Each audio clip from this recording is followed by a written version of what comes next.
ઘોડ્યું કંકોને કર્યો ચાંદલો. Good morning જય આપા ગીગા. વધી ગઈ હાથમાં રાક્ષસી પ્રજાતિ તો એનું મશીન ગોતીને કાપી નાખ. ખાનામાં તો પણ ગમાણમાંથી ખરપિયો ગોતવા બરાબર છે. ક્યાં છે નક કટર હવે તો આપડેથી કઈ મળ્યું નહીં. હાઈ કમિશનર કે લાય હું ગોતી દઉં. હવે આપણે અહીંયા ઉભા કઈ મળે એમ લાગતું નથી.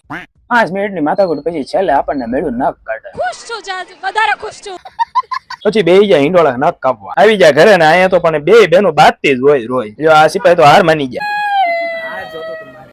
ફાઇનલી યુદ્ધ પૂરું થયું ને બે જા ઠાકર જમાડવા થઈ ગયા. ઓનલાઈન પાર્સલ રેડી તો હવે લઈ જાવી ગોડાઉન. મારા બેટા પણ ઉંદરડા ખાય તો અલગ વાત હતી. આ મોટા ઉંદરડા પણ ખાઈ જાય છે. આખી ઠેલી ખાઈ જાય છે ખારી સિંગ ની. જો બોલો કાળો તડકો છે ને સા લઈને આવ્યો. કાઈ નહીં હવે પી લેવી લાગે છે. પાઇપ નાખી છે પણ વાલ ખોલતા ભૂલી જાય છે. વરસાદ આવવાનો છો લાગે છે. એક બાજુ કાળું ને એક બાજુ તડકો. ફાઇનલી પડી ગઈ રાત ને હેડકા ગોડાઉન બાજુ. વાતાવરણ પણ એક નંબર છે. હો પણ ઓહો બહુ મોટું ટ્રાફિક છે આજે. આજ માંડ રસ્તો મળ્યો. પહોંચી ગયા ગોડાઉન અને કર્યું મશીન ચાલુ ને એક ડિઝાઇન બનાવવાની હતી. બનાવીને પછી વાંચી